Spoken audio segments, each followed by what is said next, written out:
our house down to Hope, there's one permanent resident, and there's like 5 houses.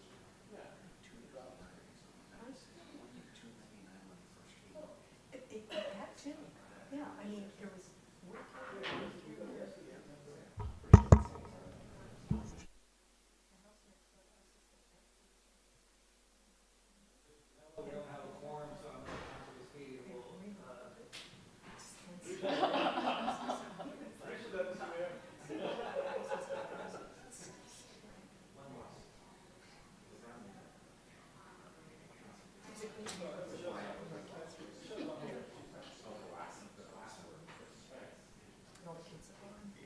There's a few, but it's not like it used to be. It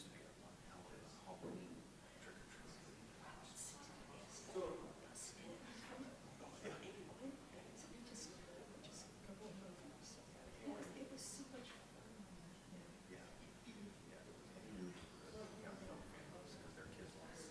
And it was a perfect purpose.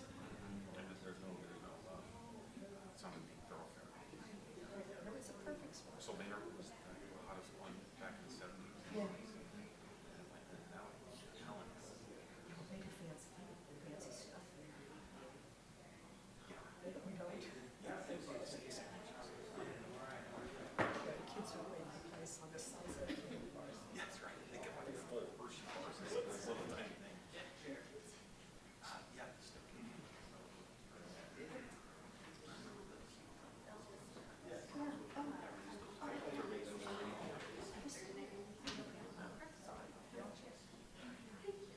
Okay.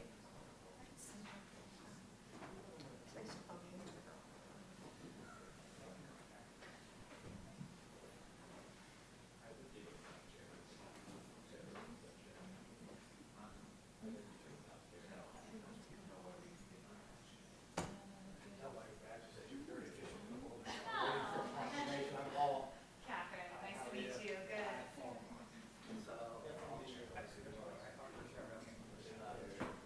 What I do is we have 2 proclamations that I invite you to comment. What's that? First and then across the tail. Great. Thank you so much.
All right, we're going to get started with our meeting tonight.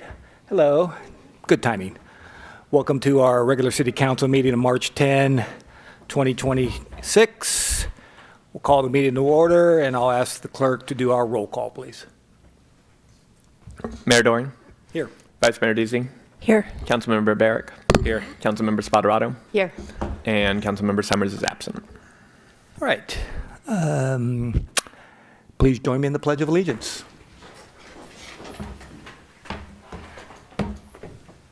I pledge allegiance to the flag of the United States of America and to the republic for which it stands, one nation, under God, indivisible, with liberty and justice for all.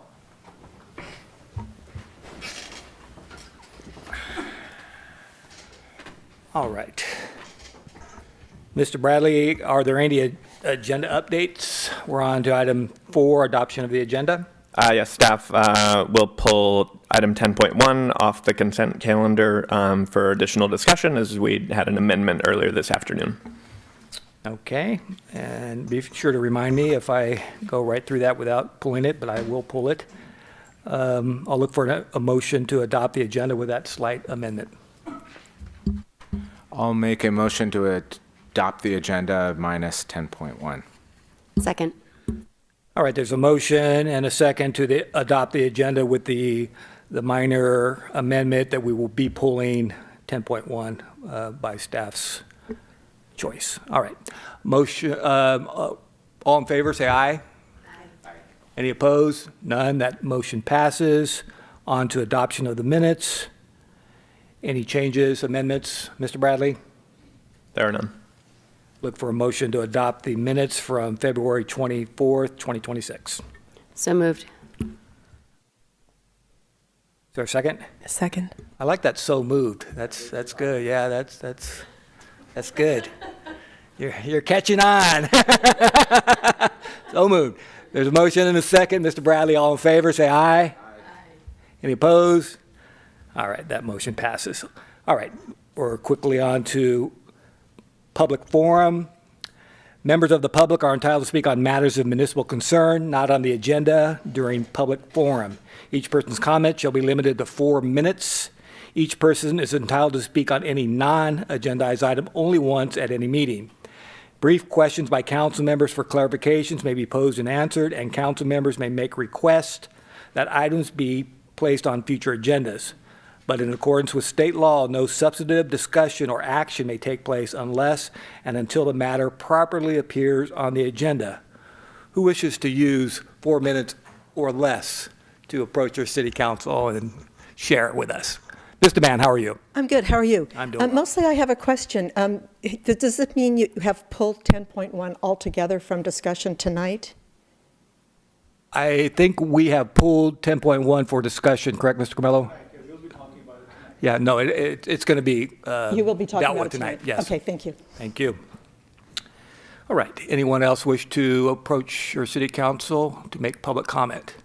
Seeing none, I'll close public comment and we'll move on to staff reports. Mr. Carmelo. Agenda item 7. Thank you, Mr. Mayor. We do have a couple of announcements. One is ACM Leach will be mentioning a couple of things, and I know City Clerk Bradley has some items as well. But before they do, I want to mention that finally the Tesla chargers are electrified by PG&E. So those of you who have electrical cars can go and charge them there. With that, ACM Leach. Thank you, City Manager. That would be Assistant City Manager, correct? ACM? Yes, sir. All right. Sorry. We in government do acronyms. Good evening, Mayor, SH. council members. I do want to provide you and the public an update on the Oak Avenue Underground project. Contractors has finished all of the sewer main component from Madrona to Mitchell. They've also finished the sewer laterals connecting all of those services. They're in the process of completing the water main on Oak. They're still finishing a couple of the side streets. The water main's there, and then they'll go back and do the service connections. And then between our project manager, the project engineer, and the contractor, we've run into some issues with storm drain conflicts. So we're actively pursuing a resolution for that. Did want to provide you an update on downtown sidewalks. The section of downtown sidewalks being rehabilitated between Pine and Adams. They did start tree demolition today, I understand. They're also simultaneously doing camera work to locate some laterals that don't appear to be in the correct location per the plans, which isn't surprising. There will also be some night work this week to do some sewer lateral replacement. And then this week, they're also starting demolition of the sidewalk near Lyman Park. Should be note that there will be restricted parking within the work zones this week and in essence throughout the balance of the project. Next week they'll be doing more sidewalk demo and trenching for electrical conduit. The only night work scheduled in the next couple weeks is really what's happening this week with the sewer lateral replacement. And then finally, an update on a community forum related to water. I don't know if Vice Mayor Deasy wanted to add some. Okay, I'll proceed. On March 30th at the library between starting at 5:30 for light refreshments and conversation. The presentation starts in earnest at 6 o'clock. We're hoping to round it out at 8. But really, it's a conversation for the public to engage staff and water professional, and to talk through where we're at with water issues, primarily water quality. And so the idea is to just have a conversation surrounding that. All right. Anything more to add to that, Vice Mayor? Be there. Be there or be square. Including Thank you. the San Francisco Chronicle. Be there or be square, right? All right. Anything else, Mr. Camello? Oh, me. Just two additional announcements. We have Viva Mariachi, an annual event coming back to St. Helena. That'll be Friday, March 20th at 6 p.m. at Lyman Park. And then that's followed the next day with events in Napa. And then, again, we have the Community Academy coming up. Applications are due March 31st, and that's anyone who wants to prepare for potentially running for elected office or to serve on a board or commission, or simply learn more about city government. Classes will be Wednesday evenings, 5:30 to 7:30 p.m., beginning April 15th and going through May 20th. More information on our website, cityofsthelena.gov/academy. All right. Thank you for those updates. Mr. Camello, anything else? All right. We'll move on then. Okay, we have presentations and public recognitions, if I'm not mistaken. And I will meet Sarah at the podium. And then we'll go with Molly right after that.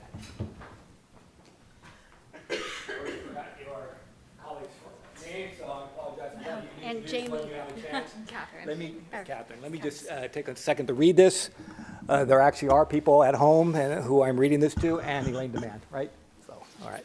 Let me take a moment to read this. We have a couple different proclamations tonight, and thank you for being here. All right. This proclamation is entitled National Nutrition Month, March 2026. Whereas food is the substance by which life is sustained, whereas the type, quality, and amount of food that individuals consume each day plays a vital role in their overall health and physical fitness. Better nutrition is related to improved infant, child, and maternal health, stronger immune system, safer pregnancy and childbirth, lower risk non-communicable diseases such as diabetes and cardiovascular disease, and longevity. Whereas there's a need for continuing nutrition education and a community-wide effort to enhance healthy eating practices.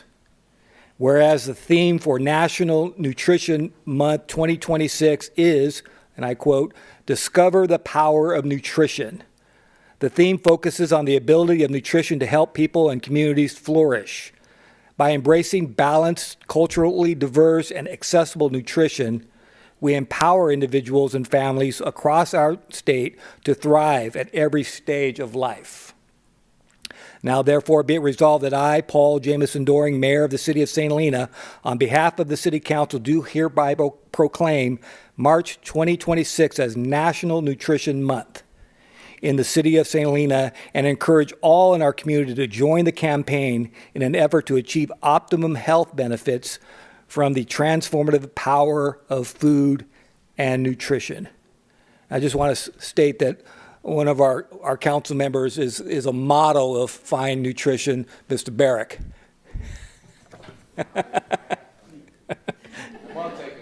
No, I'm jealous of him because he keeps his weight so trim, and I don't. So here you go, and you're welcome to make a few comments. Thank you. You can use that podium and do what you do. Hi, my name is Sarah. I'm a dietitian in the community, and I do appreciate everything that the community of St. Helena has done for supporting local agriculture and the food systems here, making a more resilient community, healthier community. Definitely food plays a part in everyone's health, young and old, and on behalf of not just the community of St. Helena, but across the state of California, you're participating in an effort to get National Nutrition Month recognized by the entire state legislature. Thank you so much, council members and mayor. Thank you. Thank you for being here. All right. You can stay there, Molly, if you want, and it's a little bit long. Not too long. We have another proclamation. That's fine. That's fine. All right, I'm going to read to the audience, and I'm reading to that camera over there, so that's fine. This proclamation is entitled American Red Cross Month, March 2026. Whereas in March, we celebrate American Red Cross Month by honoring our neighbors who make its humanitarian mission possible in St. Helena. Each day, their acts of kindness change lives, bringing relief, comfort, and hope when help can't wait. This compassionate spirit runs deep in our community, just as it has for 145 years through the American Red Cross. Whereas today, kind-hearted individuals in our community exemplify Red Cross founder Claire Barton's commitment as they step up through the I had to edit there a little bit, commitment as they step up through the Red Cross in Napa County to provide a beacon of hope for our neighbors in need. Through their voluntary and selfless contributions, they make a life-saving difference in people's darkest hours. Whether it's delivering shelter, food, and comfort during and after disasters, providing a safe, life-saving blood supply for patients facing conditions like cancer treatments, childbirth complications, and traumatic injuries, assisting military members, veterans, and their families with 24/7 global support, or empowering individuals with skills like first aid, CPR, and disaster preparedness education that save lives. Whereas last year in Napa County, 67 American Red Cross volunteers helped 23 families affected by home fires, providing emotional support, addressing immediate needs, and helping families recover with emergency financial assistance or community resources. 112 community members served through home fire and disaster preparedness education, collected 105 units of life-saving blood, hosted 6 blood drives, provided international humanitarian aid, and supported 39 military members and their families. Whereas these collective efforts are a powerful reminder that the strength of our community lies in our shared commitment to one another. As we mark Red Cross Month, let's celebrate our local heroes and resolve to continue lifting each other up so that no one faces an emergency alone. Now, therefore, be it resolved that I, Paul Jamison Doring, Mayor of the City of St. Helena, on behalf of the City Council, do hereby proclaim March 2026 as Red Cross Month. I encourage all St. Helenans to reach out and support this organization and its noble humanitarian mission. Thank you very much. You want to say a few words? Yeah. You're welcome to do so. Thank you. And I know you want to get a photo, right? Yeah. Okay, we'll wait till after you say a few words. Go ahead. Thank you. Thank you so much. Thank you, Mayor, Superintendent, council members, and guests. My name is Molly Morales, and I have lived in Napa Valley over 30 years, 15 of those years in wonderful St. Helena. So thank you for that. I am a disaster action team responder with the Red Cross, and I joined the Red Cross because of the great need that we have in the Napa Valley to prepare and respond to our hometown. It is my great honor to accept this special proclamation declaring March as Red Cross Month. This tradition began nearly 80 years ago when President Franklin Roosevelt issued the first National Red Cross Month proclamation, and each president has followed ever since. Our mission wouldn't be possible without the community heroes, who are our Red Cross volunteers that approximately are 90% of the entire organization, along with the generous financial and blood donors, community partners, and people trained in vital health and safety skills. During our annual Red Cross Month celebration in March, we honor their commitment to support individuals and families in need. Every 8 minutes, Red Cross volunteers respond to a disaster in the United States. Most of these are local home fires. When a home fire leaves a family stranded on the street, local Red Cross volunteers provide emergency financial assistance, emotional support, and recovery help for their next steps. As volunteers, we have the privilege of helping somebody in their darkest day see a beacon of hope and light. Red Cross volunteers also support large disasters like hurricanes, floods, wildfires, offering compassionate care, sheltering, food, and resources. Volunteers are always needed as disasters continue to grow in frequency and intensity. If you're interested in volunteering for the Red Cross, please visit redcross.org volunteer for the most needed positions and local opportunities. We're also proud to serve the community through several other programs free of charge. Some of these include Be Red Cross Ready, which is a preparation for emergencies. Get a kit, make a plan, and be informed. Sound the Alarm, free installation of smoke alarms at no cost for any community member. Hands-only CPR. Hands-only CPR saves lives. You don't need to do breathing exercises. Just simply teaching people how to do hands-on CPR will save lives. This is offered to the community for free. If you would like to find out more about this preparedness education program, you can contact Solano Red Cross, or you can contact me because I'm local. And we would welcome the opportunity to present to schools, businesses, any council members, wherever you would all decide for us to be. And we offer this both in English and Spanish. We've been doing quite a lot of work in Napa right now. On behalf of the American Red Cross, I thank you for the proclamation, but most of all, we would also like to thank you for many of your city staff members who've worked closely with the American Red Cross over the years to be better prepared for all types of emergencies and future disasters. Thank you very much. Thank you. Thank you for your service. Thank you. We want to be right here. Wherever. We have the crowd behind us. May I put my arm around you? Okay. Yes. Thank you. Thank you for asking. Ready? 1, 2, 3. Perfect. Thank you so much. All right. Thank you. Thank you very much. Look forward to seeing you all.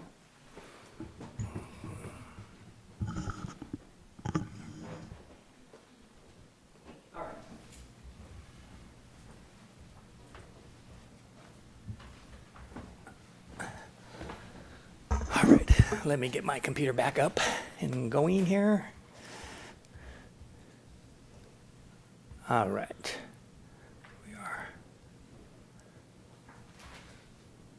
All right, we are now on agenda item 9. Ms. Carmelo, are there any further staff briefings or reports from the staff? None for today. All right, thank you for that. Now we're on to the consent calendar. And we've noted earlier that we're going to pull, the staff is going to pull item 10.1 for further discussion. Any other council members wishing to pull an item on the consent calendar? Not, I'll look for a motion to adopt the balance of the consent calendar. Mayor, can you also ask the public if they'd like to pull anything else? Yeah, is there anybody wishing to pull another item? I knew that the 10.1 probably was going to be discussed, but anything else? Seeing none, I'll bring it back and look for a motion. Thank you, Mr. Bradley, for that reminder. I'll make a motion to approve the consent agenda without 10.1. Second. Motion and a second, Mr. Bradley. Roll call, please. Councilmember Spatarato, Yes. Vice Mayor Deasy, Yes. Councilmember Barrick, Yes. Mayor Doring. Yes. All right, we'll go to item 10.1. Mr. Carmelo, let you introduce the item, and then we'll open it for public comment after you talk about it for a bit. Will do, and also we'll have Director Sylvester making the presentation, but I'll start with some opening comments. So just want to mention that this item is follows the discussion that we had at the previous meeting where council directed us to, as staff, to go and work with the city attorney's office and others to get contracts in place and bring it back to council, which is what this meeting is about. It's about authorizing the staff to enter into contracts for the various with the various entities that are important, most importantly, the artist. Second is that it's exciting that after a drought of, I don't know how many years, we finally will have art in our downtown public spaces. The installation of Gordon Huther's art was what the city council authorized last meeting. I understand from the email traffic that not everybody is liking the art pieces specifically chosen or loaned. But the fact is that this is not that the art needs to be perfect. The fact is that we are getting this art program up and running, rejuvenated. As we explained to the last meeting, staff will be coming back subsequently with a plan and a construct by which we will then, as I said, rejuvenate and create a more robust public arts program here in the city. The reaction that I've seen indicates one thing, and that is there's a pent-up demand for art in our community. And it's a matter of channeling that energy, bringing people together, and then implementing a credible arts program. I can also say that there's a lot of staff work that's gone into it, and while this is not perfect, this is going to be, the process itself will be evolving, and what we have the opportunity though right now is to install art that's been loaned to the city, and it's a temporary art. It's going to be until 2027. With that, I'll turn it over to Director of Community Services, Ashley Sylvester, for the presentation. Good evening, Council, City Manager. Can you guys hear me okay? Yes. Yes. Okay, great. Thank you so much. So I'm going to walk through just a couple of slides with you that'll kind of give a brief background of what this item is. And then if there's any questions, I'll send it back to the City Manager and open it up to the Council as well. So Andrew, next slide, please. So for this specific art program we are looking at, so 13 pieces are being loaned by artist Gordon Huther. That's who we heard from at the last council meeting. The goal is to quickly bring art to St. Helena. We don't have a lot of it here. We had a pilot program that was approved by council back in 2013, and that was essentially what it says. It was a pilot program. So we want to move forward, as Mr. City Manager just stated, to bring back to council to also create that concrete art program and get St. Helena one of those cities that is an art city, and people are coming in and are excited about that. And so this is really to just kind of move that momentum for serious art to come, not, a city full of murals, but having sculptures and murals and everything that's going on with them, and just keep this momentum going forward. 13 art pieces coming into a city of this size at once is a very big deal. And we'd like to just keep that trajectory going forward.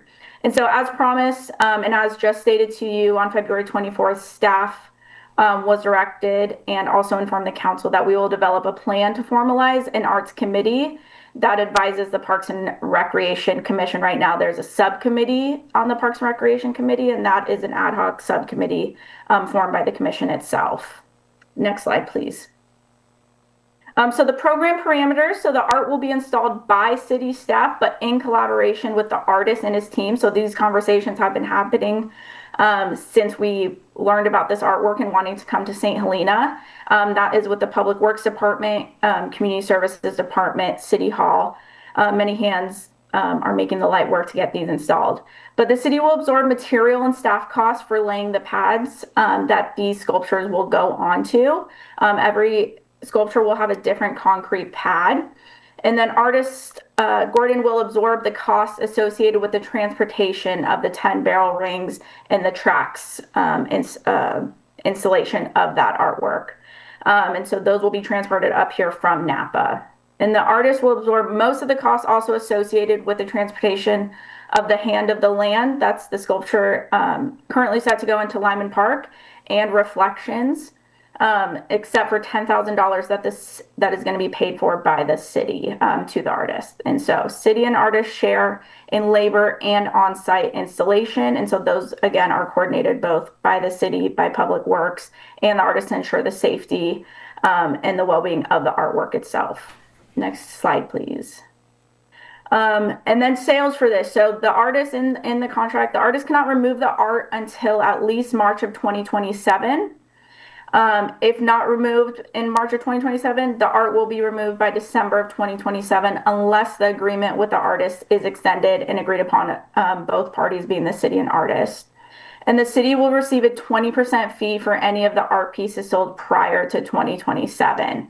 So if he is able to sell any to community members, businesses, the city will receive that 20% fee for displaying that artwork here in St. Helena. Next slide, please. So that was a brief overview for you. I'm sure there are questions, but if I can answer any of those, or the city manager as well can answer any. Thank you guys very much tonight.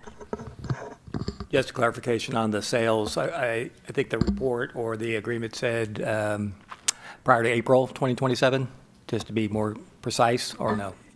So this has been a moving target. We've been working on the agreement, and I was so grateful for the city attorney's office to work on this even today.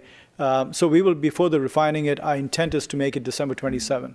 So, in other words, as long as we are in contract with them, if the contract is extended, say to 28, if that happens, then my intent is to have all the terms of the contract be extended as well. Understood. Thank you. Mr. Barrett.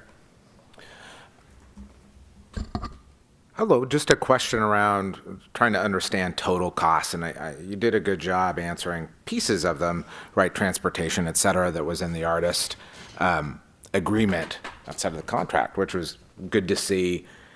But do we have a total number, right? I think people struggle with all the nebulous parts, and hearing a lot of things about one hand does this, the other hand does that, right? Do we have a number of what our total cost of ownership was? And in the presentation, there was an indication that we were going to fundraise for this as well, correct? Yes. So that would be helpful, I think, for everybody. Like, what's that total cost? Shipping, cleaning, total TCO. So the first thing I'll just say is that this is a new program. We don't have history or expertise. We're learning as we go around. So our source has been cities like Yountville that has this robust program going many years. And so we're learning from them. As far as our staff time is concerned for installation, we have estimated that it's going to cost us about $6,000 in contract, meaning rental of equipment, cranes, that kind of stuff. We estimate that it's going to cost us about $8,000 in staff time. So that's for the installation of all the items that are currently planned. It does not include demobilization in 2027, mind you. This is only about installation. And when I put that language in there, again, as I mentioned earlier to the mayor's question, the work in progress, I said no staff, the $10,000 does not include staff time. What I was trying to communicate was that the artist will not be required to pay staff time. That was the original intent. It wasn't as articulate and wasn't clean, but that was the intent. It had nothing to do with describing the cost for the city, because a lot of the time that we spend, they're not billable hours, right? My time, other managers' time, we don't bill out for those hours. Of course, we will have staff time and lost productivity on our public works team that could be doing other things. Yes, there's a cost to that, but we don't operate in a cost center basis. There is no cost center for art, for example, to charge money to. But we, as a result of these questions, we are estimating that altogether it's going to cost, as I said, $6,000 for the equipment and rentals and things like that, and materials, concrete, things like that, and about $8,000 in staff time. How about the increase for insurance? Yeah, so the increase, that's a good question. We got the estimate from CIRA, which is our insurance pool. That's going to cost us a total of under $1,500 annually. So altogether, that's why I said around $20,000, because I was giving some extra cost there just in case we overrun. In the insurance, just to be clear, right, insurance umbrella extension would cover, the questions around, hey, what if it damaged, what if an act of God, what if it gets damaged? Correct. Et cetera. Yes. So there wouldn't be an additional encumbrance. No, the $1,500 would cover all of those items. I think there's a, for the cost of each item, so altogether 480,000 or thereabouts, altogether, all the items cost, we would cover that whole amount. Okay. Thanks. Ms. Patarotto? So my question is, we mentioned potential fundraising to make up some of the money. Is there anything, I know we haven't obviously approved this yet, but is there anything already kind of in the works as far as thoughts on how this would happen? And do we have anybody potentially already maybe interested? So we have gotten a couple of calls. Nothing has materialized yet. Individuals have called us and said, what do we get if we donate? So our normal explanation is that you'll get a plaque by the art itself, and we are thinking that we will ask for $1,500 for the barrel trees. I think we have 9 of them, and for The barrel rings. Barrel rings, I apologize. Thank you, 10 of them. And for the 3 others, we would go up to somewhere between $3,000 and $5,000. And that's based on that we are establishing. I don't know how successful we'll be, frankly. We have not done this before. And we don't have yet a strategy. To be honest, we are working on that right now. Because all this happened very quickly, as you can imagine. There seems to be a fair amount of hand-wringing on the location of the hand in Lyman, and I'm not exactly sure where will it be, and are we anticipating that it will be a hands-on project where people will be able to climb on it, or is that something that we're thinking about? I see a lot of photos where people seem to be interacting with that hand in Napa, but where is it? I'm a little concerned about and I think, in terms of the smallness of the park and the largeness of this hand. Sure. I don't want to defeat the project over that, but how will we judge its success? Let me ask you that. That's a broad, open-ended question. Yeah, so the first thing I'll say is that it is a massive piece. It is, and frankly, it is, I'll put it this way, it's an attention-getting item. It's temporary. For me, the success would be if our tourists come there and take pictures, selfies in it. I'm not a selfie guy. I just don't do it. Maybe it's a generational thing, but people love taking selfies. And if we see people taking selfies on there, I would say that's one measure of, hey, it's working. Again, I'll emphasize, these all are temporary. A year from now, it buys us time to stand up a credible art program, and then we can go out there and solicit art that we want. Right now, these are frankly loans that we have been given at no cost. And we can have a strategy on bringing art here, attracting art here, having a competition, just as Yountville does, and that'll take time. What part of the park, or do we know yet? So it's close to where the flagpoles used to be, or are. Oh, yeah. Right there. So Okay. our goal is to get as many of these pieces of art on 29 so people can see it, and it becomes, shall I say, well, at least the rings, I hope it'll become iconic to our city. All right. So it won't, well, there's no perfect place, but it won't detract from the concerts in the park, the visual, Absolutely to not. the gazebo and that kind of thing. So it's over in the corner. Yeah, it's by the planters where the flagpoles are understood. right All there. right. Yeah. Ms. Deasy.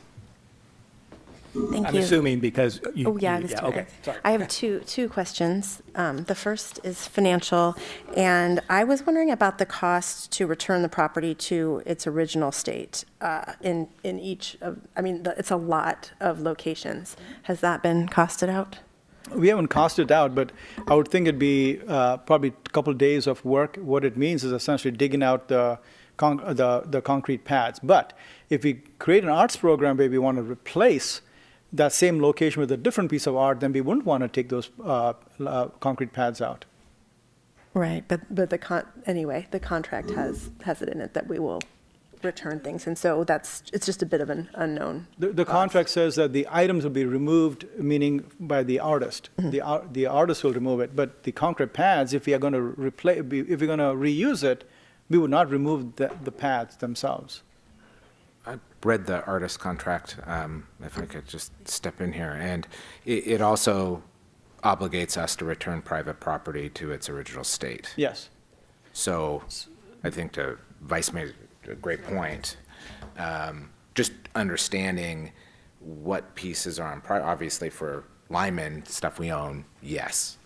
But it'd be good to get a ballpark there, because the private partnership might decide, hey, we don't want the art anymore and not renew. It's something good to know. Correct. So we have contracts with each of the private ownerships. I think my recollection, just counting in my head, Ms. Sylvester, please correct me, I can think of at least 4 locations, perhaps 5, that are private property, other than the city's right-of-way or school district. And so we would need to remove, say, 5 pads. And having, frankly, done that work myself in my past, it's not, sledgehammer. It's not that difficult. It's easier to remove than, frankly, to install. Ms. Sylvester, I think my number is wrong. Is it 4 or 5? Do you recall?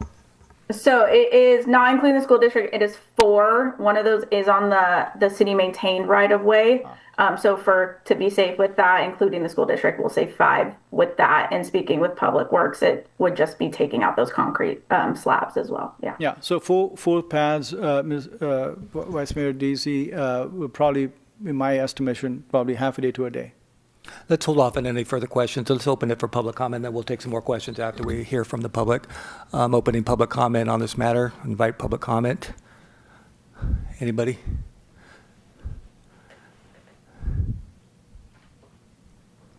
Mr. Mann. Hi there. Thank you all. It was good to hear you all asking some hard questions. Thank you. But I want to raise a concern about the revised contract that was posted only a few hours before tonight's meeting. In fact, it wasn't delivered to my inbox until 2:17 p.m. The purpose of the Brown Act is not simply to allow the public to attend meetings, but to ensure the public has a meaningful opportunity to review and comment on matters before the council takes action. When a revised agreement appears only hours before the meeting, members of the public have no realistic opportunity to review the document, understand what may have changed, or evaluate its potential implications. In this case, the contract itself has been the subject of substantial public discussion. Releasing a revised version only hours before the meeting makes it impossible for residents to determine whether the terms being approved tonight are the same terms that have previously been discussed. If there are significant changes in the revised contract, the public simply has no way of knowing that tonight. And because this agreement could have financial and long-term obligations for the city, it seems especially important that the public have time to review the final terms before the council commits the city to them. I would simply ask that the council ensure that the public has had a meaningful opportunity to review the final agreement before taking action tonight. For that reason, I respectfully request that the council continue this item to a future meeting so the public has a reasonable opportunity to review the final version of the agreement. Delaying this item briefly would ensure that the city's process reflects both the letter and the spirit of the Brown Act and allows residents to participate in an informed and constructive way. Transparency and public trust are strengthened when the public has time to review the final version of an agreement before a vote, and I hope the council will take that into consideration tonight. And I still have time, so I have a few questions for you and the staff. Could the staff clarify when the revised contract was first distributed to the council and when it was made available to the public? Does the revised contract contain any material changes from the version previous circulated and the one that the public has had an opportunity to comment on? And if the contract approved tonight turns out to be materially different from the version the public has previously seen, and from what I've heard, it does, would the council consider bringing the agreement back for ratification at a future meeting after the public has had time to review it? Thank you. Thank you. All right. I still have a minute. Just saying. I'm sorry, I looked down, I thought you were finished. You could take your minute. Thank you, Mr. Mann. Yeah, Vice Mayor Deasy, sorry. Oh, no. Okay, Anybody else wishing to make public comment before I close? Seeing none, I'll close public comment, bring it back for further deliberation and questions. Ms. Deasy. Yes, thank you. Okay, my second question is not about cost, but really more about process. And it seems to me that there's two ways to look at this. As this is really exciting, let's do something exciting and let's jump on it. And I admit I'm tempted by that. And then there's the other side of, well, we do have a process in place, because I was the chair of the Parks and Rec Commission when we created that process.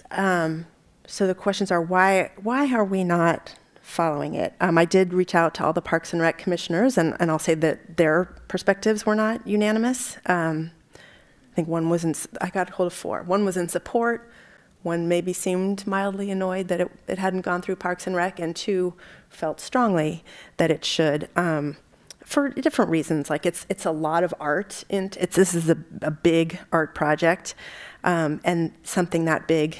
Well, and also the hand is really big, and that it needed something so big needed public vetting. I think this was all aside from cost. And there was another one that, that thought the process was unfair to others who may have been deterred by the many processes we have. So I guess where I ended up with is a question: what is the rush, and what would be the harm of going through? I applaud everyone. I think this is fantastic, and I think it's great that we are. Public art is now being talked about and everyone's understanding that there is a process, but I'm wondering what the rush is, and whether it would make sense to go through the Parks and Rec Commission as is laid out in the policy. So, council, you have a range of options. You can tell us, stop, we'll stop. You can ask us to. And that's why we came here before you last time, and we said, look, this is exciting. We have an opportunity to get free art, a whole bunch of them at the same time. We can install them. Staff is ready to go. We have done a lot of the homework. And you all said, go move forward. And so we have done a bunch of work since then. To answer your question, why the rush? For me, I'll just speak for myself. There's something called 150th anniversary.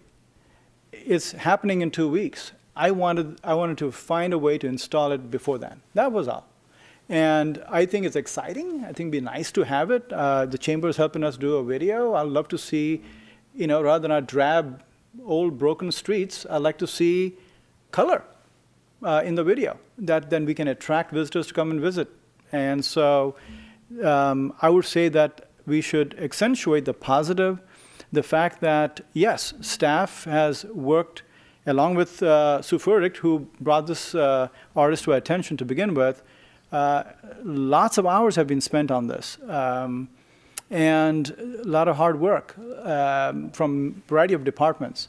And I think that you have an opportunity and choice to make. You can tell us to stop, we will, or you can tell us this is exciting, move forward and install, and we will. So choice is yours. And I'll say, so as process is concerned, why things didn't get done before? Because it's hard. It's complex. Getting people together to make decisions is complex. I talked to a long-term 40-year resident who has been in the arts community, who has been frustrated by the city's history as it relates to art. And is now, even though he would have loved to participate, he said, hey, no one's asking me. I'm like, we will get you involved. So there will be an opportunity to get people involved in different ways, but that takes time. Do one clarifying question, one comment. I think that on the process, it wasn't necessarily about why other art projects haven't moved forward, but maybe even more broadly, other people with ideas and energy and the willingness to do things have been stopped by processes, and this one hasn't. I guess it's the timeliness is what I hear. All right, other comments, reservations, questions, motions?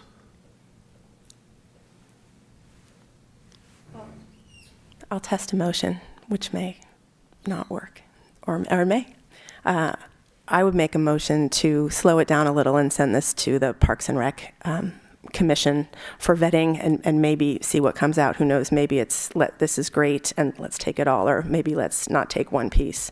But to have a little bit more public input on something that I do think is wonderful would be great.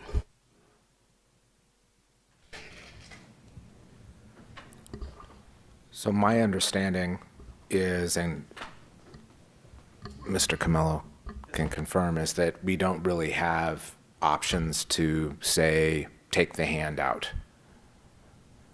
That this is an all or nothing package, is that right, or is that a? Let me stop you before we have further questions. So there's a motion, is there a second?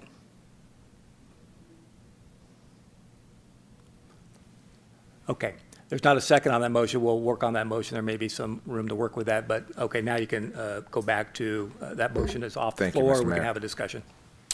So the idea was that we would take all the items that were offered, or what we agreed to take. There were probably other items that we could have accepted or we chose not to. I don't recall now. It's been a couple of months, but these are the items that we thought would be ideal for different locations, and so we accepted them. Could we say no? I suppose we could. I'm not sure what the artist's reaction will be, because we had there are space issues, there are storage issues, and so on. So, but yeah, I mean, if you don't like a particular art piece, like the hand, I know that's got a lot of attention, we can say no. I mean, I would discourage you from doing that, because I think that it's one of those things where the location, again, it's a year, as I keep emphasizing. This is a temporary thing. We need time to bring up an arts program. Why not have it there for a year? I don't personally see a downside, except for we don't like the art. Well, nothing else you put in there is going to get 100% validation anyway. So, One last kind of query. The money, right? So it's great looking for donors, but this would be out of an earmarked Parks and Rec fund, or is this out of the general fund? okay, it'll be out of the general fund. Initially, in fact, we have some money in our 150th anniversary allocation that the council gave of $50,000. My sense is that we may run out of money in there. I don't know yet. It depends on what happens the rest of the year. But the point is that I think we can. A lot of the costs has to do with staff.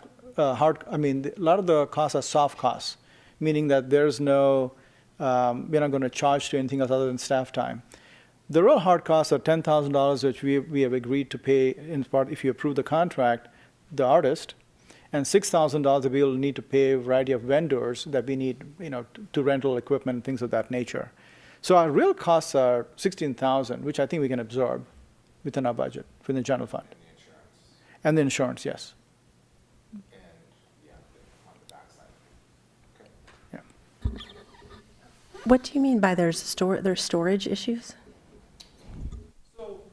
As I understand it, there was, again, this is me reading, no one has told me this, I'm just reading comments, that there's apparently a storage site in Napa that these items were stored at, and we are taking from there. I'm not sure if this is an issue with them giving it to us, and therefore the timing is right where if all of them are used, then there's no reason for storage. No one has told me this. Again, I also want to emphasize, this is my conjecture on my part. I probably shouldn't have said that. But I'm saying that if we say no to one item, well, if the idea was not to have storage, then what happens to that item? So I'm not sure how it's going to play out. It's a conversation I'm willing to have with the artist based on your direction.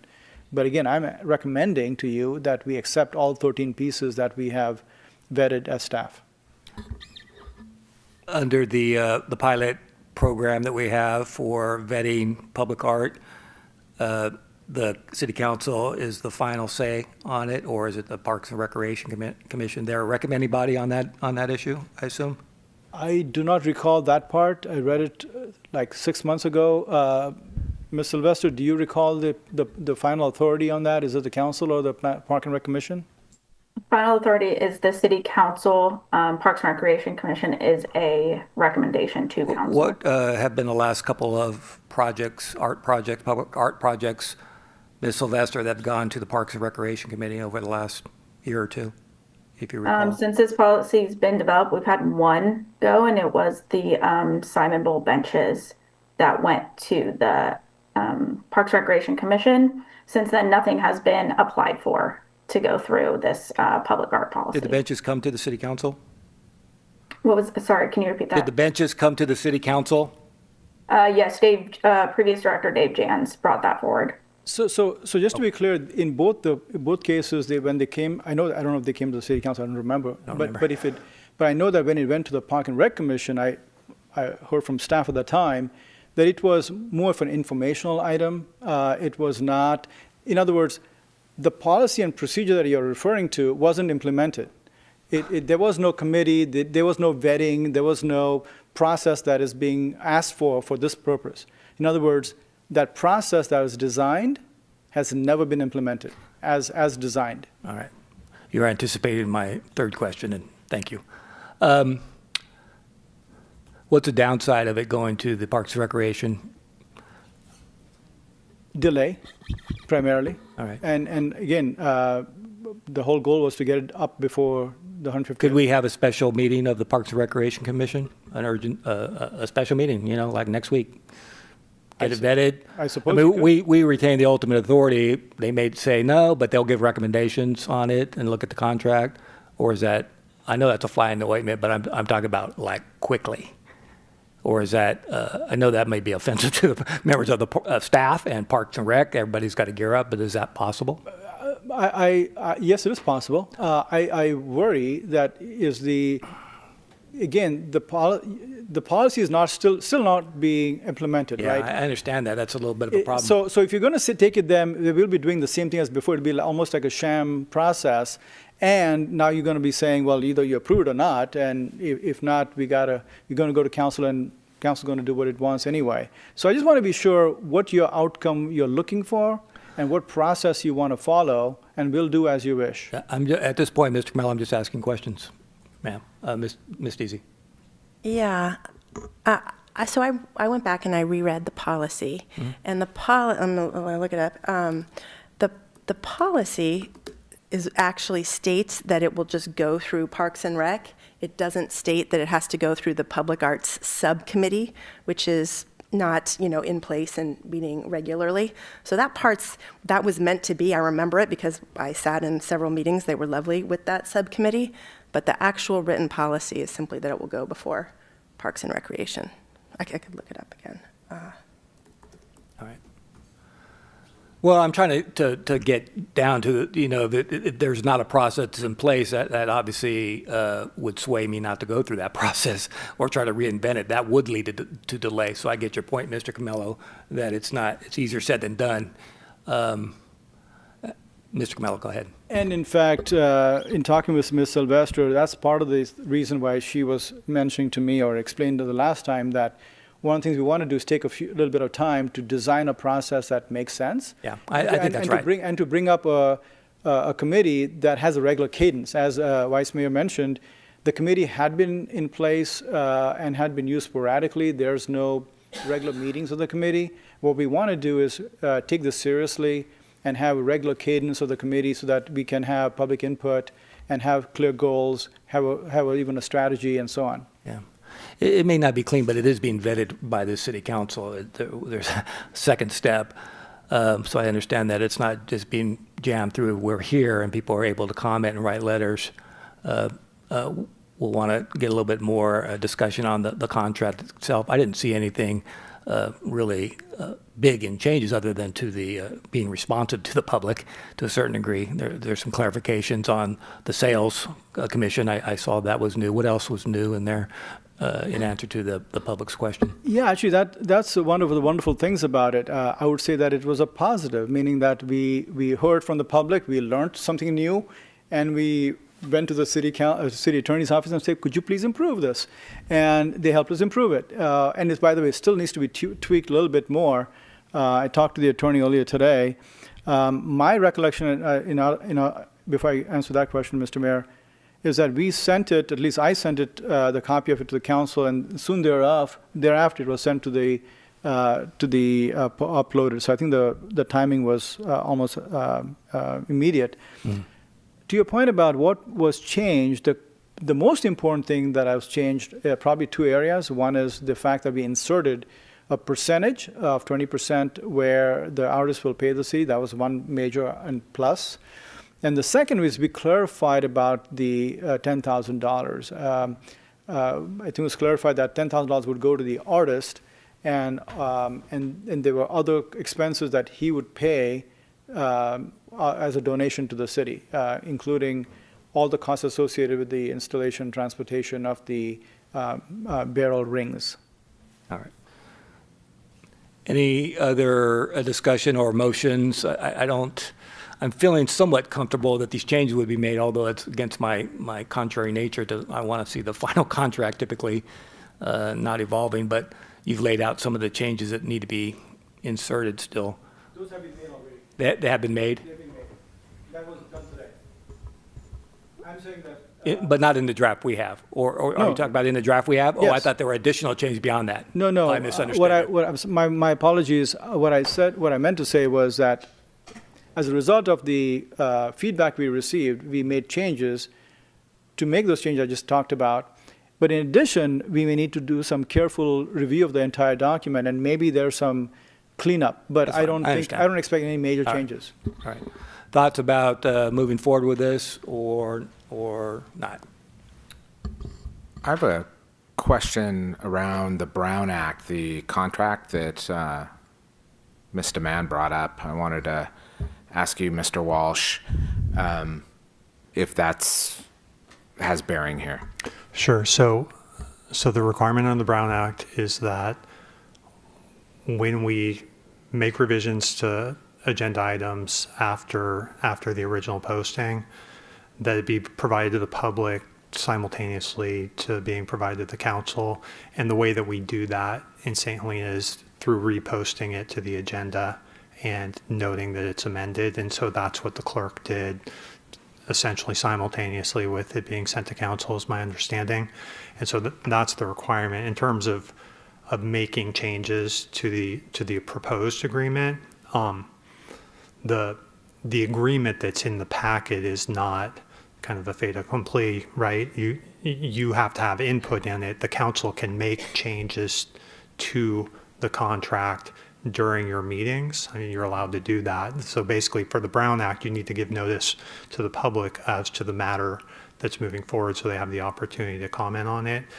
Like Mr. Camello said, in this case, we tried to preemptively address some of the comments that we thought were good and constructive comments by inserting the 20% commission and making clear that there was a $10,000 cap on our contributions.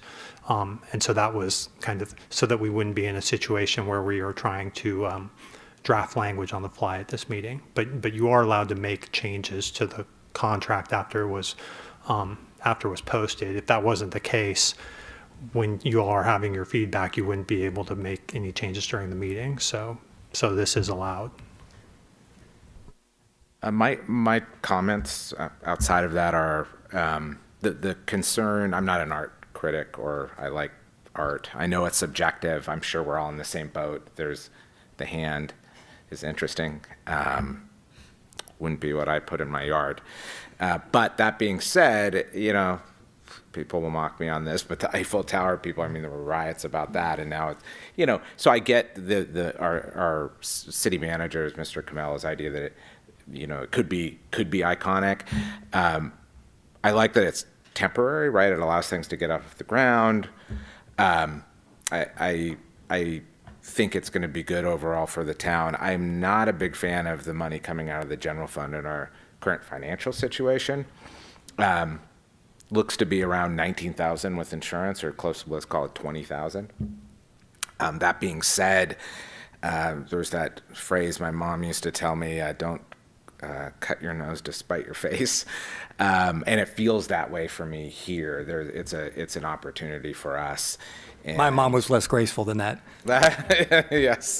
yes, but the same intent. So that's my thoughts on it. Thank you for the discussion. Getting the context from the city was important. I do understand some residents are going to love this, some won't, and some in between. I have my own personal thoughts on the art, but I'm not looking at this from my own personal thoughts about what art is pleasing and what isn't. So that's my thoughts, Mr. Mayor. Thank you. All right. I'm going to do one last one. I'm being really nitpicky here, but the policy is actually that Parks and Rec review and approve or reject art projects, and the city council can consider appeals of it. I get it that this, so. I'll get to work on it right away, Mr. Mayor. Yeah.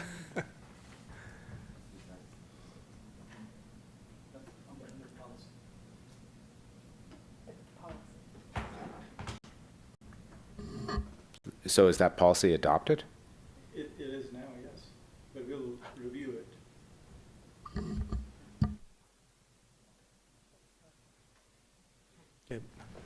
Don't forget to use your microphones when you're speaking. So It's current policy.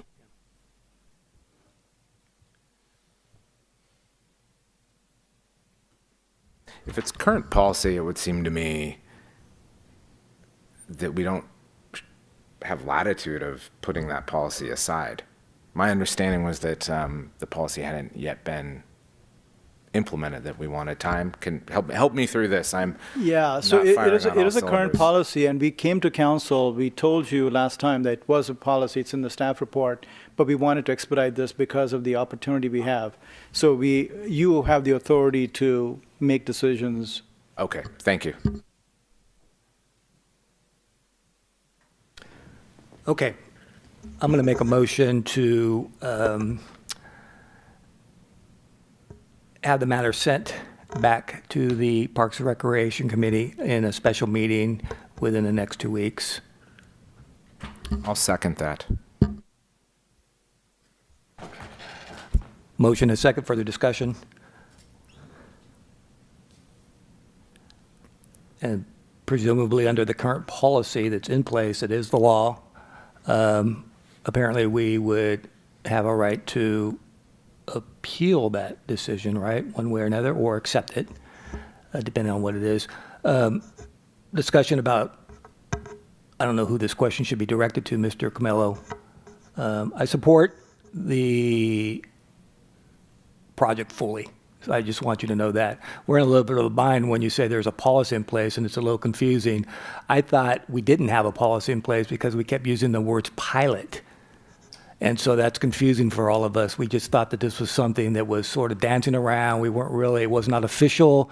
So it's by policy, by what? By, do we know, by ordinance, by rule, by procedure? That's my confusion. I was like, well, it's a policy. It's not even been implemented yet, but now you're saying it's actually the official policy. So I'm a little concerned about that. But I also think that we can, well, am I wrong to think that we could not get a special meeting fairly quickly? Ms. Sylvester? We have a Parks and Recreation Commission meeting on Monday, March 16th, so next week. Put it on that agenda. I'll revise. Do we have time? Would that be sufficient to get that done? And what would happen after, if saying there was a general consensus approval, would that would not then need to come back?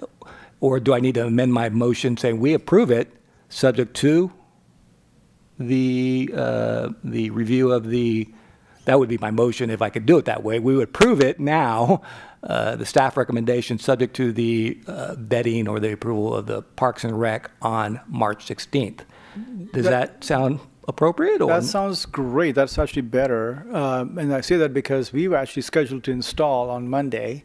So wait till Tuesday. We'll have to wait till Tuesday, assuming there's approval. Yeah. So if you make the motion that way, Mr. Mayor, if you amend your motion, that'll be helpful. All right. That's how I will make the motion. Mr. Mayor, so Yes. if I could just Please. add some clarity. So we have the loan agreement. So I think we want you to approve the loan agreement subject to a review and approval of the public art project by the Parks and Recreation. Yeah, that's an Committee. excellent Because- clarification. I Because realize. they are considering the project, but you are approving the agreement. Understood, the loan agreement.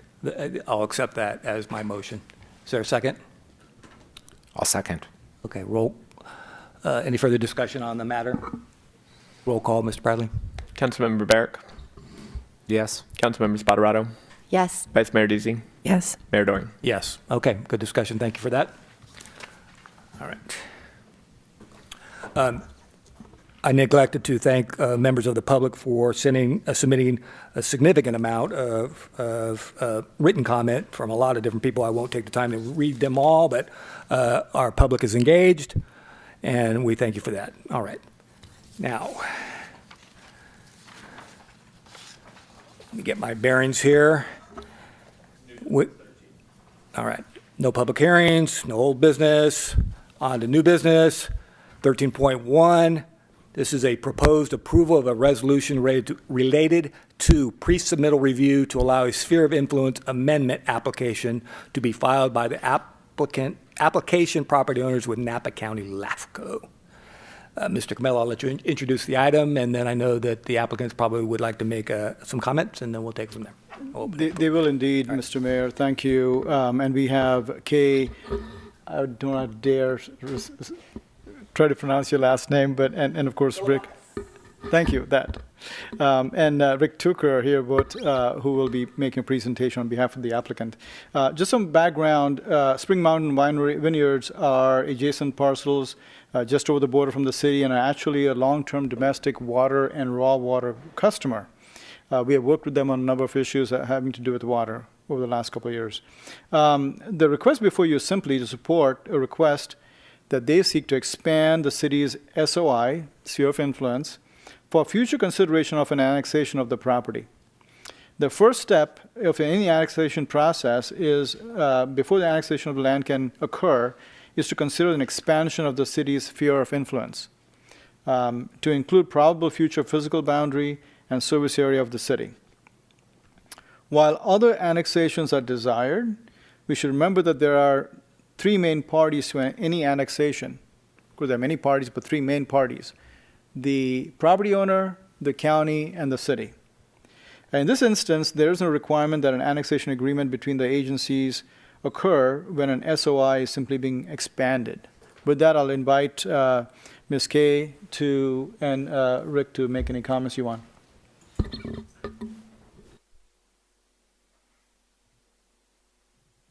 Welcome. Nice to see you again, Ms. Philippakis. Thank you. It's been a long time since I've been in this chamber. Kay Philippakis, 731 Childs Avenue here in town. So with Farella, Braun, and Martell, and we represent the property owner of, we'll call it the Spring Mountain property. It's actually 4 separate ranches that comprise the property as a whole. It's about 850 acres in total. Not all of it is being included in the sphere of influence. So what is, do we have the other map, Neil, by any chance? Maybe of the one with the green, with the city in blue and the proposed sphere of influence in green? If not, it doesn't matter. The property came to its current ownership in 2023, following the previous owners declaring bankruptcy after the fires in 2020. And there were a number of buildings that were lost. There were the 4 ranches that comprise the property as a whole have 4 separate winery permits. But the most famous of them is Spring Mountain Vineyard, which is, those of you who, like me, are old enough to remember, was the situs for Falcon Crest. And so that's a sort of famous historic building, the house on that property. That survived, as did the winery and some of the other ancillary structures on the ranch, but a number of them were lost. So we started the process of revitalizing the property, and that included a use permit modification and amendment for Spring Mountain Vineyard, the main winery on the property. And as we started putting in applications with the county, obviously the city was a responding agency on that application, and we started discussions about, really, should this parcel someday, this property, there it is, should this someday come and be in part of the city because it receives, as Neil mentioned, it gets raw water and potable water, the winery does. The road up to the main driveway entering into the property is actually city road. It's within the city jurisdiction. One of the 9 parcels that comprises the property as a whole is already in the city, and it's provided with emergency services, so fire and ambulance, police, etc., from the city. So it's kind of halfway in the city already in a way, right? And so it made sense for it to be part of the sphere of influence, which is step 1 towards a possible annexation. So we started conversations with the city about their road and various other issues, and the issue of potential annexation and expansion of the sphere of influence came up. So what the sphere of influence is, and I'm sure you all know this, but it's basically, it forms what the idea is, what will be the eventual boundaries, outer boundaries of the city. So it's a sort of almost a pre-annexation. These are areas that we're interested in bringing in. So for our application, it will be what you see in sort of lime green on that map. That is probably larger than what would ever be asked to be annexed. There are 2 very large parcels within that property. Those large parcels have a number of underlying historic parcels for which are either already obtained or in the process of obtaining what are called certificates of compliance from the county. So that's recognition that there are actually more parcels than show on the assessor's map right now. So for now, we don't have all of parcel numbers for all of the parcels. So we've shown all of the land, but it's expected that we'll refine that map as we go through the process, that it's really kind of the Spring Mountain Vineyard property that's right next to the city on the east, and then the properties along, the portions along Spring Mountain Road that have structures and or entitlements. So I think really there's nothing for you to do tonight. It's just that with other annexations and the municipal services report going on, we thought it was a good opportunity for you to have an chance to weigh in, tell us what you think about it, tell us if you have any concerns, if there are things you like, and also so that the community knows what's going on before we start with LAFCO, so that this is an opportunity to sort of make this public. Actually feels a bit like sticking our head above the parapet, but it's meant to be an opportunity for everybody to give feedback. And it's anticipated that there's a lot of vineyard, there's approximately 200 acres of planted vineyard on the property as a whole. So it's anticipated that as much as possible, we would keep that prime ag land either in the county or protect it with some sort of agricultural easement if it's in the city. Because the intention is not to develop the vineyard, it's to keep the historic vineyard. And then the last thing I wanted to mention is just that we sort of see this as an opportunity for a win-win for the owners. The Spring Mountain Vineyard, the house that was where they filmed Falcon Crest, it's called the Miraval House. And the architect who designed that house is the same architect who designed the Behringer Rhine house. So the idea is that if both of those are in the city, it creates a sort of locus of interest from an architectural perspective for historic resources in the city, and it creates a little bit of buzz.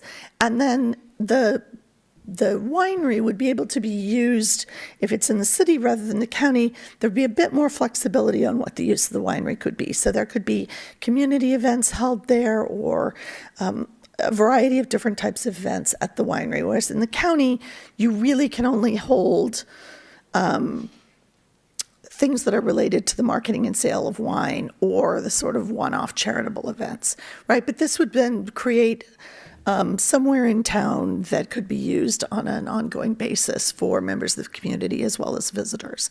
So we see that as a benefit both to the property owners and to the city. So any questions? I'm sure there will be. Are there any brief clarifying questions before I open it for public comment? Anybody wishing to make public comment at this point? This is the time to do it. 1, 2, no.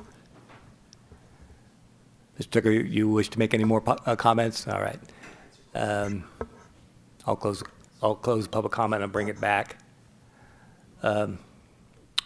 Anything further on the matter as a way of explaining the project and what we're being asked to do, Mr. Camello? I think, yeah, so yes, Mr. Mayor, I I do guess have that's a a couple comments. question, a brief clarifying question, but we're now into deliberations. I close the public comment. Go ahead. Thank you. So just to be clear, where this is, if you look at our city, so northwest, if you will, just to be clear. And what today's action is, or if you want to call it action, is to essentially convey your support or not for their request and intent to annex into the city. That's basically what's on the table. We don't have any work as an entity right now because they'll be applying with LAFCO and they'll have a separate process. But it just shows when they go to LAFCO, they want to be able to say to LAFCO, hey, we are making this application and the city is cool with it. Again, for me, it's a natural. We are providing water already. We are providing fire and police services if anything happens. We are the closest. And potentially in the future, we can connect them to our sewer system and so on. All right. Comments or questions by other members, my colleagues here? Mr. Barrett? In general, very supportive. There's mostly just upside for both sides here. It's real simple. I'm happy. Mr. Barrett is happy. He gives a thumbs up. He may be making a motion here. Ms. Deasy, what, are you happy, or you probably have a few questions, but maybe not? I do not. All right. Ms. Spataroto? Thumbs up? I am a thumbs up. I think this will be interesting. There's a lot of knowns and unknowns. There's a lot of uncertainty. LAPCO is going to have a little bit more precision in terms of the four categories that you're going to have to meet to satisfy LAFCO. But I think it is in our best interest to give the signal that this is something that we're considering, given the services that we have. The city is unique in that regard when we compare ourselves to other cities of our size, giving a lot of our services, Mr. Camello, and you know, there's something to be said about that. I think people assume that it's going to lead to annexation, but you have to start with a sphere of influence. You have to start looking at it and looking at the services which we're doing under our municipal services review. This is separate from that. Can you comment on that, the distinction of why this is sort of outside that? And I know there was a comment about that briefly, but what the distinctions are, why this would not have been included. It came after, I assume, the start of our MSR process, Mr. Camello? It did come after, but more importantly, this is their application, not the city-initiated application, right? And they could have chosen, and we've been talking back and forth about how this might be, and it was, whereas the municipal review builds on the previous review, and they look at very specific areas, and it's basically what the city requests, and it's up to them to include or not include. Whereas this is coming from an applicant based on their own assessment about where they want to be, which jurisdiction they want to be part of. I also I'm glad that they pointed out about Kay pointed about the architect for the two buildings. One of the things that we were excited about when we first met with them as staff was that there is a marketing opportunity, there's a shared history, and there's great in terms of our what's the right word? I guess shared history on how we see ourselves in the future. I think there's our brands are very close in that sense. So it would be preferable for us as well as them to be part of the city. All right. Ms. Spataroto, any comments? Look for a motion. I'm supportive, and there's a lot to be done still. Most of the work will be done on LAFCO, which I serve on, so I'll be excited to, assuming this motion passes, and it will, sounds like it.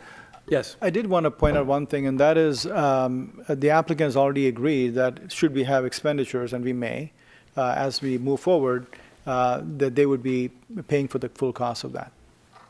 All right. Okay, what is the motion? Adopt the staff recommendation, adopt the resolution? I think you could move to adopt the attached resolution or staff recommendation, which Yeah, I think yeah. was to approve the staff of the Is resolution. it? Is that the staff's recommendation? Okay. Yes, it is, All right, Mr. Mayor. all right, just wanna make Absolutely. sure. Strong, All right. 2 thumbs up. Is that a motion by Ms. Patarotto? There's a motion. I'll second. Motion and a second. Roll call. Councilmember Spatarato, Yes. Councilmember Barrick, Yes. Vice Mayor Deasy, Yes. Mayor Doring. Yes, that motion passes unanimously. Looking forward to seeing that at LAFCO. A lot of work to be done between now and then. All right, thank you both. All right, now on to the star of the show, Ms. Kellogg, mid-year budget. As the room clears. All right.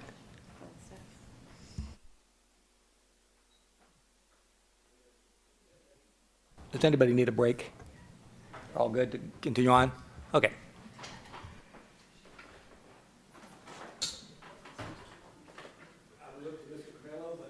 Is on assignment. Miss Kellogg, he'll be right back. Good evening, Mayor and council members.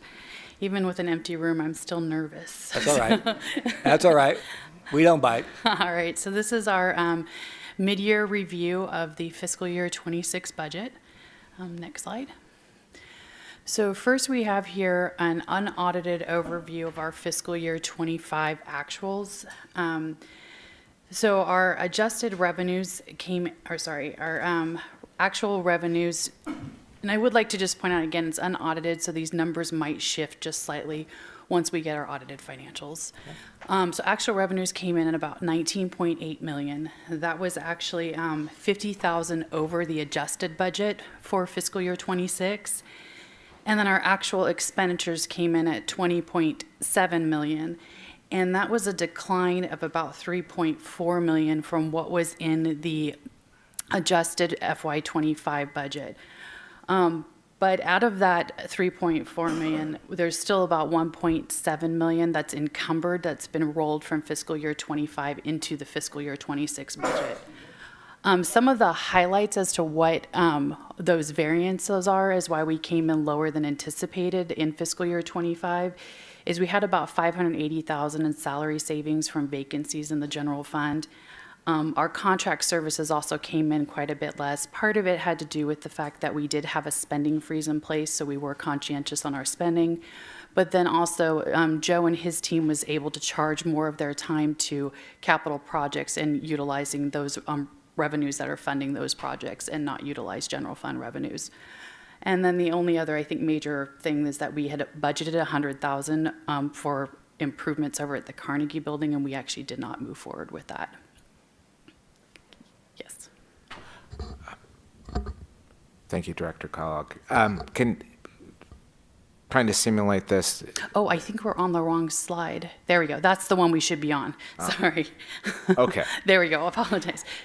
So from an actual standpoint, from what we have forecasted, I recall that the initial preliminary budget that came to us had us estimating a 3.4 million deficit. That's correct. And this council and staff cut close to 2 million off the budget.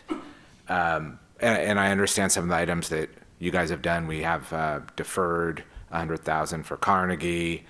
Can you talk about the finance committee and the interest and how that played or didn't play into saving, reducing this amount and the percentage? I'm trying to get ahead around the forecasting, right? And that was done before the interest that the finance committee diligently pointed out, and then your department adjusted. So I'm trying to figure out, taking into account all those factors, was it actually the situation potentially worse? Because it's kind of fun with numbers depending on how they Yeah. land. Thank you. And it's challenging because when we bring numbers forward, we're picking a point in time, but we're continuously moving. So they're going to fluctuate as we move forward. Sure. But I would say in terms of the fiscal year 25 budget, a lot of the impact on the spending did have to do with the council's putting the hiring freeze and spending freeze in place in, I believe it was March of 2025. And so there were several positions that we delayed filling those positions, or we decided not to fund them at all in the following fiscal year, but they became vacant earlier in the year in FY25. And so that, like I said, alone accounted for about $600,000 of that savings. And then again, the contract services, we were very conscientious on how we were spending on those, because those were something that the Finance Committee did bring up on trying to limit those costs as well too. Thank you. All right, so next slide. So now this is where we're projecting for fiscal year 26. These numbers do include our recommended budget adjustments, in addition to those encumbered amounts from fiscal year 25 that were rolled into this budget here.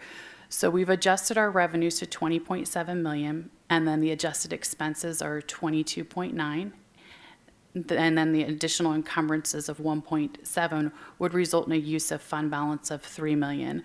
But keeping in mind that the fund balance in fiscal year 25 that was estimated year end was increased by the 3.4 million that was variance between the adjusted budget and the actuals. Next slide.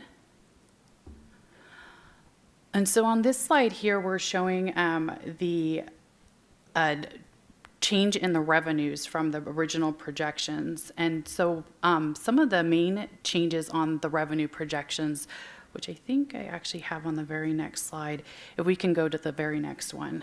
Some of the biggest changes that you're seeing on here is the sales tax. We had actually received the most up-to-date sales tax data on Thursday as I was almost done drafting the report, so we made some amendments to the projections there. But what they are seeing is that we're seeing about a 10% increase in performance in Q3 of 25 compared to the prior year. And I just want to point out that these numbers are calendar year, so it's not that old. It's pretty recent data. And so you're seeing about an increase of a little over 300,000 for both the sales tax and then the Measure D. But we do see a decline in our performance on the transient occupancy tax. So we're recommending a reduction in that line there. When compared to what the budget was, we would have to achieve almost a 7% increase over the prior year in order to maintain the budget level. And so we made a decision to reduce that down to only about a 2% increase for the remainder of the year compared to the prior year. City Manager Camillo did actually reach out to some of the hotels to kind of see where they were trending, and that was the recommendation we came up with based on their information. And then another area that you'll see that has a large increase is on the investment earnings. In the budget was 250,000. We are increasing that to about 500,000. And I just want to point out that this is just the general fund share of the total pool of investment earnings. The estimated amount for the total pool for the fiscal year 26 is about 1.2 million overall in investment earnings, but it gets allocated out to all the different funds that are considered interest-bearing funds. And then another large increase there you'll see is on the emergency relief, and that's 236,000, and that primarily goes to pay for the costs related to strike team, and so we'll actually have offsetting expenses in the fire department associated with that emergency response. And the net result is a positive impact to the general fund of 778,000. All right.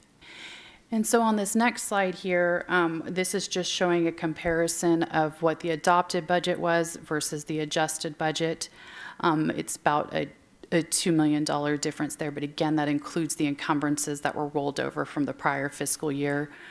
And then you can see that we're at about 49%, so we're pretty on target with our spending through midway through the year.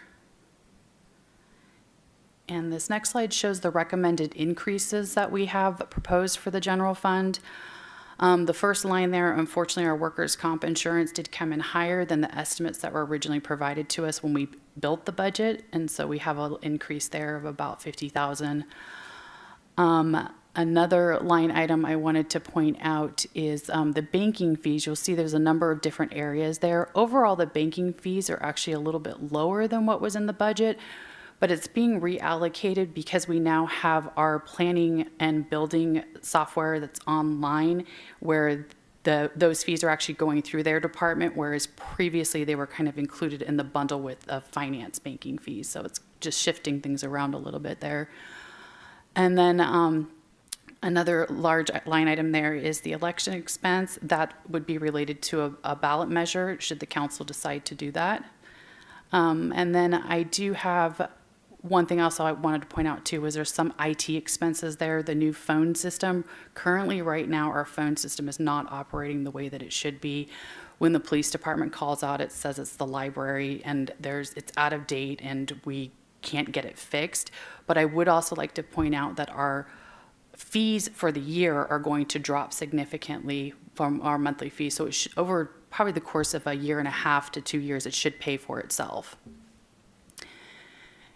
And then, again, I mentioned the strike team salary, and then you see the fire department overtime coverage down there at the bottom too.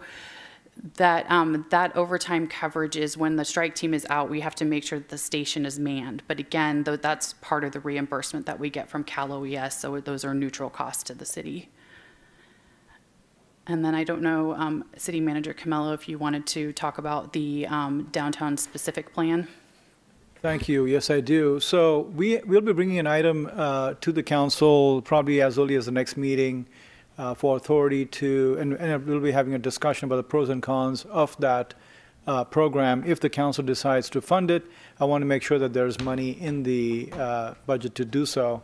Of course, that'll be discretionary upon your decision. So before I move off this page, are there any questions on the expenses that we're proposing here? I have a question regarding the rollover of the encumbrances.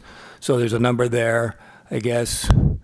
Talk a little bit more about that. And is there a readily available list of what the projects or programs are, where the money? It seems to me that it would be nice to kind of know what those are. And whether, I don't really understand it. First of all, maybe explain it to me. Then I'll have another question about, well, maybe we don't want to spend that money depending on what the project is. And I don't know what the projects are. Talk more about it.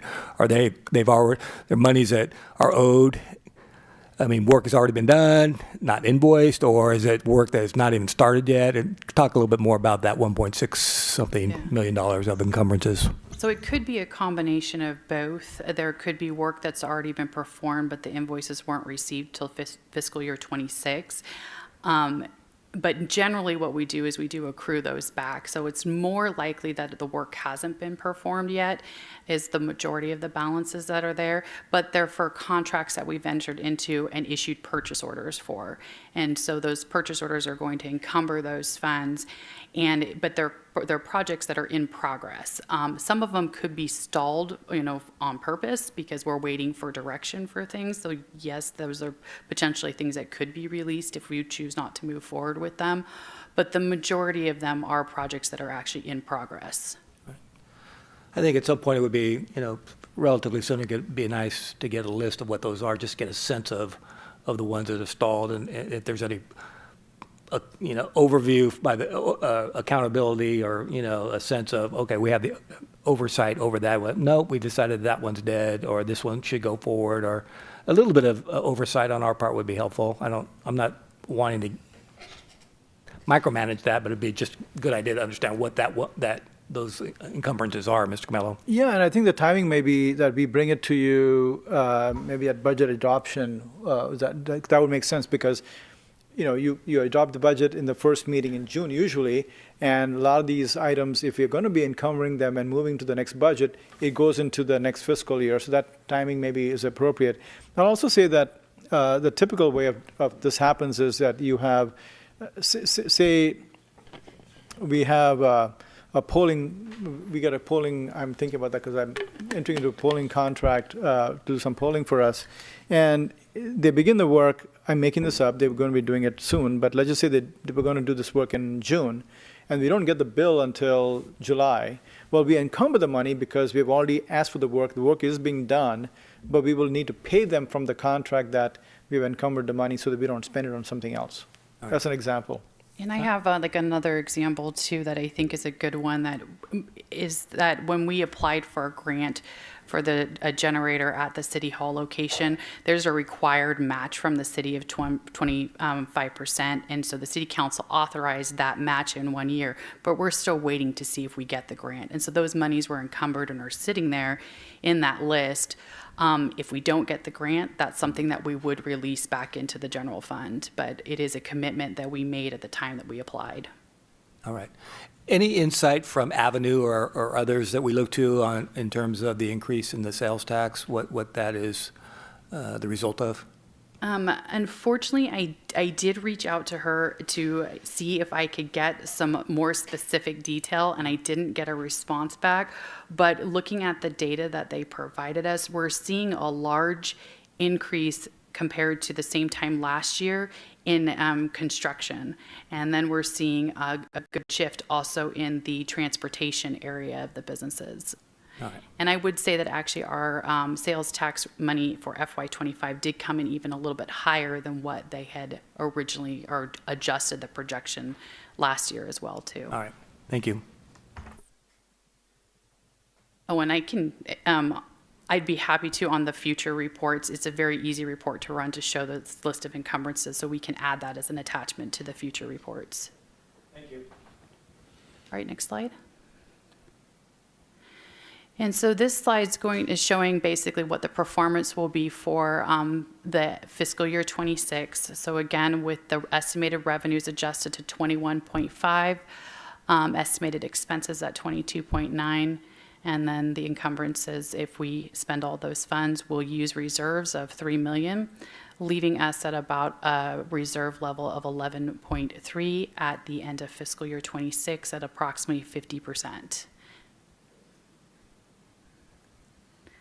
And now we move on to the water fund. And so next slide. The performance on the revenues on the water fund has been positive. We are at about 53% collection, which is a little higher than we normally are at this time of year.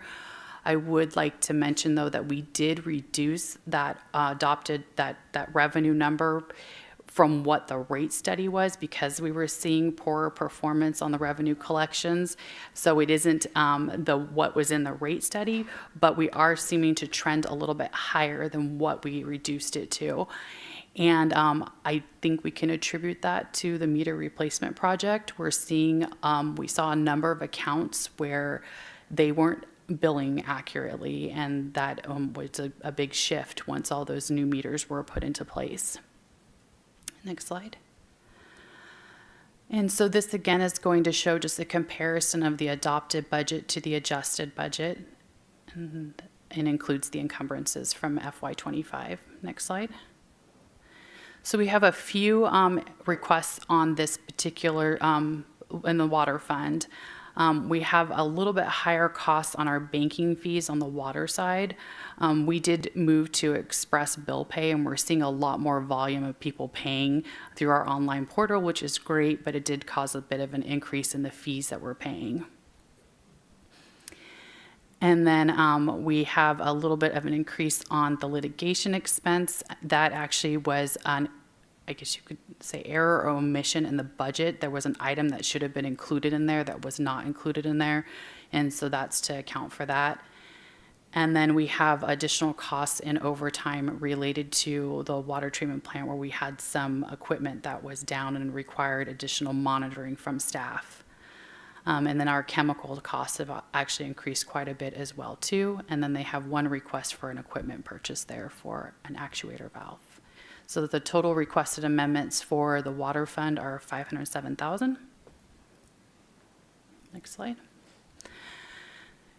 And again, the estimated fund balance for the water fund actually is better than what was originally projected for the end of fiscal year 25. So we do still maintain a 10 months of operating reserve for the water fund, which is within the council's policy. And this one here will be utilizing reserves in about of $676,000 in fiscal year '26. And next slide. And so on the wastewater side, the adopted revenues were actually what was projected in the rate study, and we're coming in pretty much on target where we normally are at the end of Q2. And so we don't have any recommended changes for there.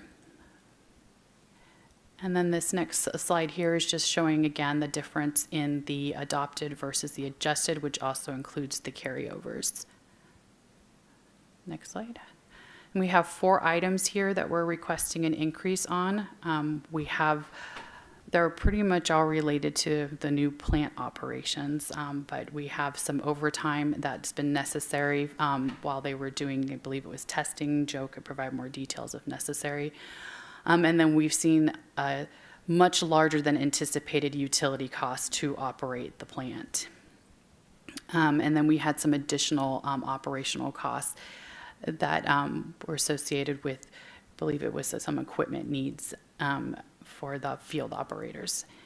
And then we had a couple of invoices that were not submitted to the city in a timely manner. And those are things that we are obligated to pay because they were for services already provided, but they were not included in the budget because we had not received them in time.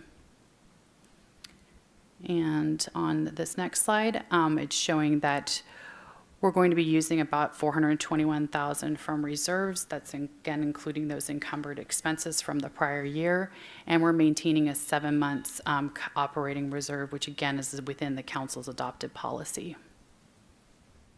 What was that increased utility cost again with the new plant? 300?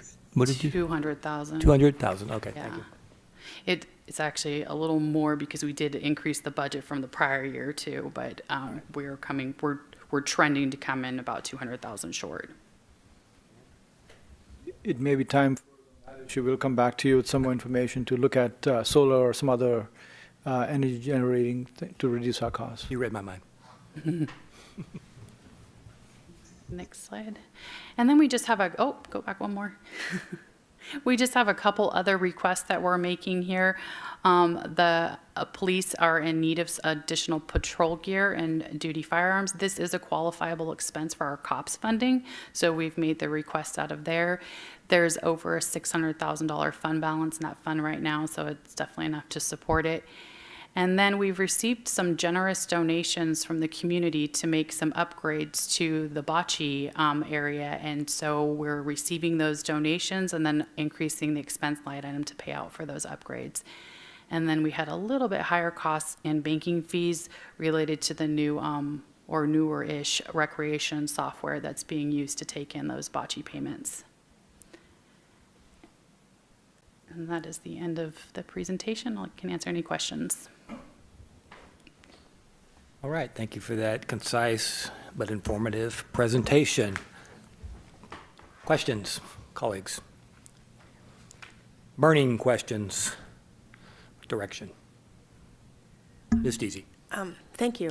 It's a great presentation, and things look better than I expected. I had one question in the staff report. The West America charges, like they're like 100,000 or 110,000. It looks maybe each month or something. Is it everything that's less than $10,000 or something? Like, yeah, normally the report is supposed to be everything like 50,000 above, but because of the council direction, we included 10,000 and above. But the West America is actually our federal payroll taxes. Okay. There's a it was a software called Remit One that was through West America where we would submit those payroll taxes, which is why it's labeled that way. Okay, that was something totally different than I thought it was. All right, other questions? I have do you have questions? No, go ahead. Oh. I was going to open public comment, Oh, but please. go ahead. No, Well, I mean, there's go no ahead one- and ask some except more there's no one- questions. There's no one in the public. There's always somebody in the public. I can read their minds. Go ahead, Ms. Deasy. Yeah, do we know what's driving sales tax? I don't. I actually briefly mentioned before that we did see a big increase in the construction area, and then also transportation. But I'm not sure, I was trying to get some more specific details to share with you this evening, and unfortunately I wasn't able to get that data. Okay, thank you. I'm going to just roll through a few of them. When you look at the general ledger, sort of like available budget, percent, available budget, there is a couple of them stand out. Planning and building, the expenses are a lot more. Is that offset by development fees? Well, this is actually just general fund. So if there's any impact fees, those are being put into a separate fund and can only be used for specific purposes. So it can't be used to fund the operations of the planning and building. Are you talking department. about developer contributions? Yeah. That's what she's saying. Oh, the developer So- fund. We actually carry those in a different account that won't show up in these line items here. We hold them in a liability account because the developers will give us a deposit, we'll post it there, and then we charge the expenses directly against that. So I'm wondering if that increase in expenses is offset by some of those things. Well, the expenses should be charged directly to the liability account and Okay. won't show up in this budget line item here. There is a possibility some of them could have been miscoded, so we'll go back and look at that. That's part of usually what we do during our reconciliation process to make sure they're all posted properly. Okay, thank you. Maybe it's actually a lot of encumbered. And then the other one was Public Works that seemed to have a fairly big increase. I'm wondering if those numbers, it's kind of weird that the adopted budget doesn't include encumbered expenses and the Yes. adjusted does. Is that, maybe that's what I'm mostly seeing? Yeah, that's exactly Okay. the case. The adopted budget doesn't include any encumbrances, but the adjusted will. And the adopted budget, the encumbrances could be ones from prior year, or they could be ones that were recorded for this year as well, too. Okay, thank you.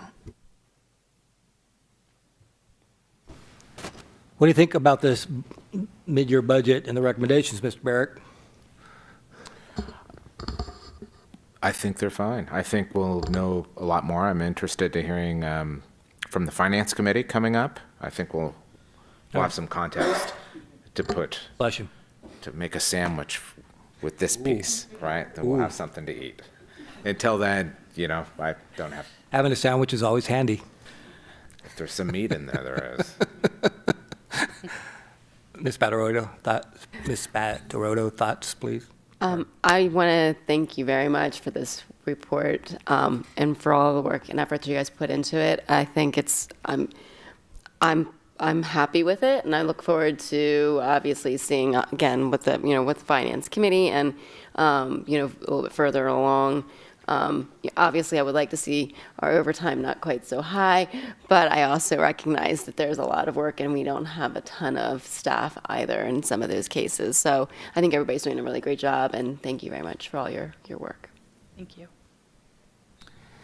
Are our investment funds held locally, or are they held with state programs, or a combination of both? We have the larger amount is with a state program. It's the local agency investment fund. Right. And the majority of it's there. But then we have another, the next largest amount is actually held with CAMP. And we have an asset manager who will invest those funds for us. And then we have just a small amount now that we're keeping here at the West America okay. Bank. Yeah. All right. Has anyone thought about knocking on the doors of all the banks that we use, Mr. Camello, and asking for a donation program over 10 years? Give them 10 years.